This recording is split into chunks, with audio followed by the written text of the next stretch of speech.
আমি চলে আসলাম আমার চ্যানেলে। সবাইকে হ্যাপি ইন্ডিপেন্ডেন্স ডে। সবাই ভালো থাকো। আর আমি কি করছি, আমার তো সকালে জলখাবার হয়ে গেছে। আমি জলখাবারটা আমি করি। রুটি করেছি, রুটি হয়ে গেছে। রুটি আর সবজি, এই যে সবজি, কোয়াশ আলু দিয়ে সবজি এগুলো হয়ে গেছে। দুপুরে আজকে পাবদা মাছ হবে, তা আগে এখনো খাওয়া হয়নি, কারণ সকালে খাবে সবাই। ওকে, তারপরে দুপুরে একটা চিন্তা করবো কি করবো। মাসি তো আছে রান্না, ঠিক আছে, পরে আসছি। চলো, তো মাকে খেতে দিয়েছি, মা খাচ্ছে। আজকের দিনটা তো স্বাধীনতা দিবস উপলক্ষে আমরা উদযাপন করি। তো বলছি যে মেয়েরা কি আদৌ স্বাধীন নাকি পরাধীনে আছে?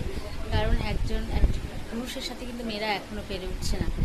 দিন যাচ্ছে দেখছি যে মেয়েদের উপর এভাবে অত্যাচার হচ্ছে। মায়ের কোল বুক, অনেকের কোল বুক খালি হচ্ছে, অনেক ঘটনা হচ্ছে, এরকম অনেক ঘটনা দেখেছিও। সে আমাদের ভারতবর্ষে অনেক জায়গায় হয়েছে যে মেয়েদের উপর অত্যাচার, তারপর তার জীবন নিয়ে না। মা বাবার যে কী অবস্থা হয় সেটা তো কখনো ভাবা যায় না। তো বলছি, এখনও আমার মনে হয় আমাদের দেশটা পুরুষতান্ত্রিক সমাজই আছে দেশটায়, কারণ মেয়েদের নিরাপত্তা এখনও ঠিকমতো হয়নি। আমি কিন্তু কোনো রাজনৈতিক দলের কথা বলছি না, আমি মনুষ্যত্বের দিক দিয়ে বলছি যে যেসব মানুষ মানে বিকৃত মস্তিষ্কের হয়, তারাই এগুলো করে, একটা মেয়ের প্রতি অত্যাচার। তাই খুব খারাপ লাগে কি, মা তো আমিও, যে মাদের যে কী অবস্থা হয়। এই জন্য মানে আমি বলবো এটা এখনও পুরুষতান্ত্রিক সমাজ। কারণ মেয়েরা, নারীকে যখন একজন পুরুষ ধর্ষণ করে যেভাবেই হোক, তো একটা নারী কিন্তু পেরে ওঠে না, সত্যি কথা বলছি। সেখানে আমিও নারী, যদিও এরকম অনেক মেয়ে আছে, বাচ্চা মেয়ে, তারপর সব রকম বয়সী হয়, অনেক ধর্ষণ কাণ্ড আমরা তো শুনতেই থাকি। এমনকি আরও হয়তো হয় যেটা আমাদের কানে আসে না বা আমরা দেখতে পাই না। এটা আমাদের পুরো ভারতবর্ষের কথাই বলছি আমি। এই জন্য আমি ভাবি যে পুরুষতান্ত্রিক সমাজই আছে নাকি, কারণ ছেলেদের সাথে কেন পেরে ওঠা যায় না, এটাই আমার অবাক লাগে।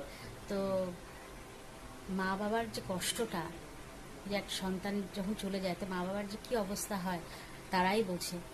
এই জন্য আমি ভাবি যে কেন এরকম হয়। এই যুগটা কি আর এভাবে শেষ হবে না? এরকম পুরুষতান্ত্রিক সমাজই হয়ে থাকবে যে মেয়েরা এভাবে ধর্ষিত হবে, ধর্ষণ হবে, তারপর তার প্রাণ চলে যাবে, তাকে মেরে ফেলা হবে। খুবই খারাপ লাগে এটা, যে হাজার প্রতিবাদ করুক, প্রতিবাদ করলেও তো কিছু হচ্ছে না। এই জিনিসটা তো বন্ধই হচ্ছে না।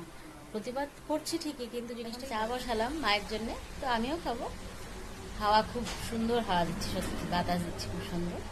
তো আজকে তো ইন্ডিপেন্ডেন্স ডে, প্লাস আজকে কয়েকটা কথাও শেয়ার করলাম তোমাদের সাথে। সত্যি কথাই, যে যেই দলই করুক না কেন, সে বিজেপি হোক, তৃণমূল হোক, সিপিএম হোক বা কংগ্রেস হোক, সেটা তার ব্যক্তিগত ব্যাপার, করতেই পারে নিশ্চয়ই। তবে মনুষ্যত্ব রাখতে হবে নিজের মধ্যে, যে অন্যায় হলে সেটাকে অবশ্যই প্রোটেস্ট করতে হবে, যে এটা অন্যায় হয়েছে। যেরকম মেয়েটার সাথে আর্জি করে, ওখানে অন্যায়, মানে অন্যায় বলতে এটা আর কিছু বলার নেই যে মেয়েটার সাথে কী হলো, মানে প্রতিবাদ করতে হবে, এটাই।